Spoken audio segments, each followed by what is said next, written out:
No romance A Zona de Interesse, nós temos a história de um amor proibido entre um jovem homem solteiro com uma mulher casada e mãe de 2 filhos. O que essa premissa muito simples e básica de apenas uma linha que eu acabei de citar esconde é que existe algo muito mais complexo do que um amor banal envolvendo 2 pessoas. Primeiro, ela é a esposa do chefe do campo de concentração de Auschwitz.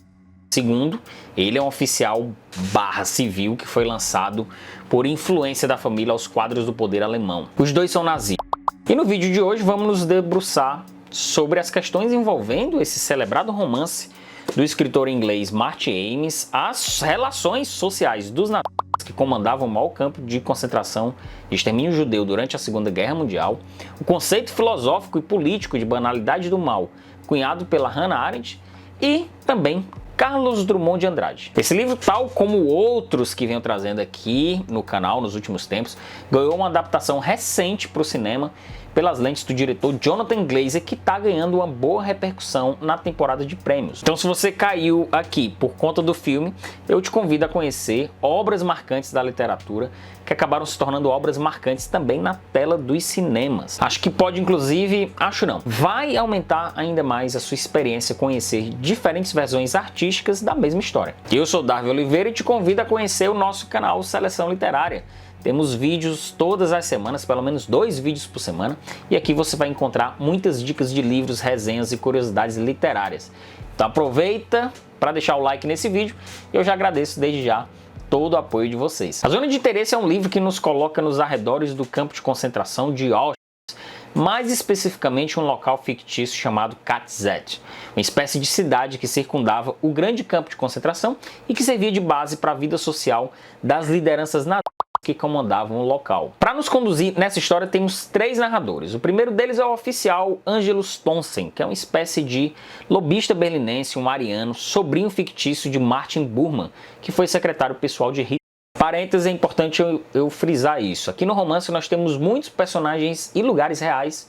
Fecha parênteses. O segundo narrador é o chefe do campo de concentração, o atrapalhado e bufão Paul Doll, marido de Hannah Doll, da qual Angelus Thomsen se apaixona. E o terceiro narrador é um judeu, um prisioneiro do campo chamado Shimuz, que cumpre ordens de executar alguns dos seus companheiros e conhecidos, pois ele trabalha na caldeira que faz a queima dos corpos no campo de concentração. Ou seja, a gente sempre tem a sequência desses 3 narradores que cada um, à sua maneira, narra suas questões morais sobre as suas intimidades e o ritual cotidiano da guerra e do campo. Vejamos, Thomsen, o pomposo oficial que se vê numa paixão incontrolável por Hannah, a bela esposa do comandante do campo, aprecia a arte e tem uma visão pragmática sobre a derrota iminente da Alemanha na guerra.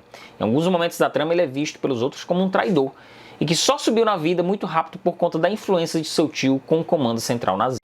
Paul Doll, o metódico e patriota comandante do campo, não consegue ter moral com sua própria esposa dentro de casa e que passa boa parte do enredo pensando em formas, por exemplo, de melhorar os custos para matar pessoas de formas mais baratas. E de vez em quando usa o judeu Shimuz como seu confidente. E Shimuz, por sua vez, sofre por uma grande questão moral por ter de cumprir ordens a favor dos nazistas e contra seu próprio povo para se manter vivo. Então é nessa sequência narrativa que somos levados pelo enredo do livro por 3 figuras muito diferentes, mas que supostamente estão cumprindo o mesmo papel. Só supostamente, pois na medida que vamos entrando nessa narrativa, mais especialmente nos desejos e temores de cada um deles, vamos entendendo as suas próprias zonas de interesses. Para a gente se situar um pouco mais em que momento histórico está se passando o livro, ela se passa ali em 1942, o ano em que Hitler começa uma política profunda de extermínio de judeus nos campos de concentração, o que ficou conhecido como a Solução Final. Nessa época, a partir da malfadada ofensiva em território russo, temos o movimento decisivo em que historiadores apontam que é nesse ano em que a Alemanha começa a perder a guerra. Então imagina uma região em que toda energia é canalizada para matar pessoas dentro de gigantescas caldeiras. É nesse ambiente, com ar denso e fétido, que Martin Amis nos coloca, em que o forte odor da morte e os gritos de socorro interrompem diálogos entre os alemães nas bem arrumadas casas dos oficiais nazistas.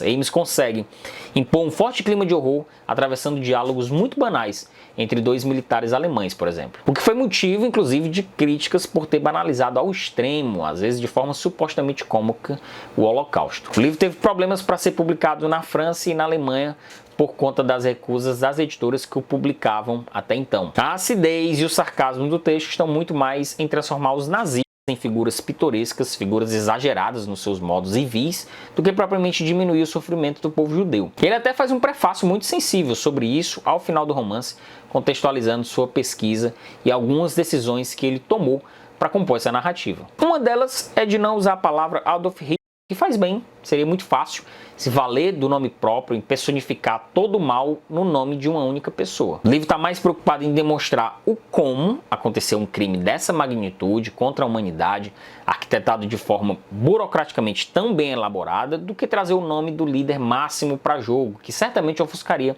a complexidade do sistema e tenta responder uma pergunta que até hoje especialistas no assunto nunca conseguiram chegar numa resposta definidora, do porquê Hitler fez o que fez. Logo, ele abraça uma questão primordial que expõe o conceito de banalidade do mal elaborado pela filósofa alemã Hannah Arendt. E aí eu vou puxar uma outra história agora, um grande parênteses aqui, para falar que em 1961 a Hannah Arendt estava em Jerusalém como correspondente da revista New York para acompanhar o julgamento de um carrasco nazista que tinha sido capturado na Argentina, chamado Adolf Eichmann. Era um julgamento inédito, pois eram as vítimas, já em território israelense, julgando o antigo assassino, o homem que levou à morte milhares de judeus durante a Segunda Guerra Mundial. Porém, o que a Arendt observou ao longo do julgamento é que ali no banco dos réus estava um homem comum, um funcionário público mediano, um simples burocrata, incapaz de refletir sobre os seus atos, uma figura vazia de pensamentos. Ela argumenta que ali não estava um monstro maligno, mas uma pessoa que estava cumprindo ordens e as leis do seu país. Ou seja, ele estava cumprindo com eficiência as demandas burocráticas daquela situação. Pessoas como Eichmann estão ali para cumprir ordens de superiores sem fazer esses questionamentos morais. Ou seja, o mal não surge necessariamente de intenções monstruosas, mas aparece de forma banal e desprovida de senso moral e ético. E não necessariamente essa banalidade surge em situações extremas, como a vontade de exterminar um grupo de pessoas por conta de sua condição religiosa ou étnica, mas por outras questões muito mais cotidianas e, como o próprio termo diz, banais. Obviamente, a Arendt não isenta o Eichmann de suas responsabilidades. Existem sim a responsabilidade individual diante do mal, cada indivíduo responde por sua falta de senso crítico ao não questionar as ordens que contrariam a moralidade e a ética. E amplia o debate, tornando extremamente necessário para os nossos dias, do quanto governos totalitários impõem uma razão para impetrar crimes e influenciar pessoas para o cumprimento desses crimes, como os experimentos que a gente viu no Holocausto. No cotidiano de um campo de concentração, que nos é apresentado no romance do Martin Amis, existe um complexo sistema arquitetado para matar pessoas em escala industrial. E uma característica muito forte é a necessidade de esvaziamento do indivíduo do ponto de vista moral. Ou seja, o ser humano deixa de ser um ser humano para ser somente uma coisa. A partir do momento em que ele chega no trem, ele é despido, perde seus últimos bens materiais, em vez de ter um nome, ele agora é reconhecido por um número tatuado no braço, é classificado de acordo com a sua origem, sua religião, sua sexualidade.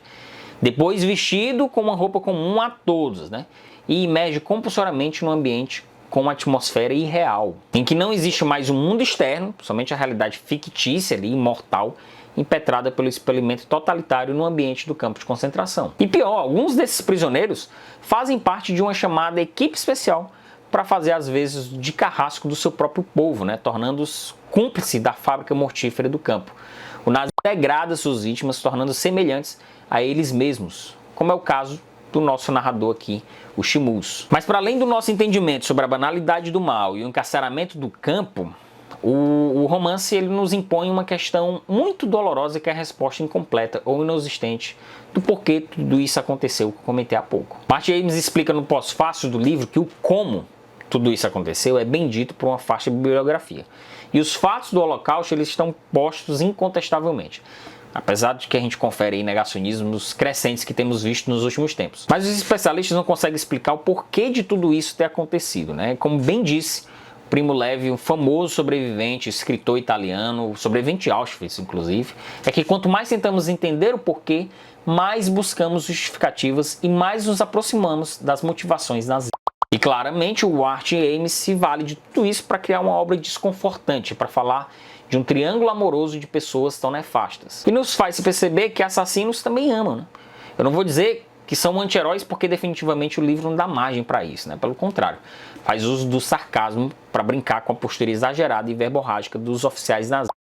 Mas o livro provoca ao colocar um sentimento que é fácil ser identificado num cidadão médio, por exemplo, como eu ou você, no íntimo de pessoas absolutamente tão horrorosas. Ora, nazistas com bom gosto para música, a mesma música que eu escuto, afeitos à arte, a mesma arte que eu gosto, nazistas carinhosos com seus filhos, nazistas que sentem pena de animais. O que me faz lembrar, claro, da anedota búlgara do Carlos Drummond de Andrade, do seu livro Alguma Poesia, em que diz: era uma vez um czar naturalista que caçava homens. Quando lhe disseram que também se caçam borboletas e andorinhas, ficou muito espantado e achou uma barbaridade. E é por isso que pessoas de boa consciência, como eu e você, sentimos desconforto ao nos igualarmos em quaisquer sentimentos com pessoas tão horrendas. Por isso reconheço o trabalho de talhar um texto tão complexo do ponto de vista temático e do enredo e que propõe uma visão do ponto de vista literário muito corajosa. E claro, tecnicamente também muito bem elaborado, porque o Martin Amis aplica muitas expressões, interjeições em alemão que dão um senso de realidade impressionante ao texto final. Você obviamente não precisa saber nada do léxico germânico para aproveitar a imersão nesse texto, mas eu também reconheço que esse apuro técnico, esse virtuosismo, esse controle sobre o texto pode ser cansativo e cadenciar demais o ritmo do livro. Esse livro foi o último romance do Martin Amis, lançado em 2014, foi considerado uma espécie de retomada na carreira do autor, já que naquele momento da carreira ele vinha entregando uns trabalhos pouco empolgantes até então. Felizmente, nessa última década, ele não chegou a entregar outras obras e veio a falecer no ano passado. Mas o enredo desse livro ainda tem muito a ser dito, ainda mais agora que o livro acabou de ganhar uma adaptação para o cinema, O diretor inglês Jonathan Glazer trouxe para as telas do cinema os personagens e a história dessa obra, que vem ganhando uma boa repercussão e foi vencedor do Grande Prêmio de Cannes no ano passado. E eu estou curioso para assistir e vai estrear em breve aqui no Brasil. Agora vamos debater mais sobre esse livro, sobre os conceitos que discutimos aqui, sobre a temática da obra, enfim. Deixa um comentário e um like sobre o que você achou desse livro, se você já o conhecia. Vamos conversar mais sobre ele aqui na aba de comentários. E se você está a fim de comprar esse livro, usa o link Seleção Literária que está na descrição, que a gente ganha uma comissão da Amazon sem você pagar nada mais por isso, beleza? É isso aí, pessoal. Valeu!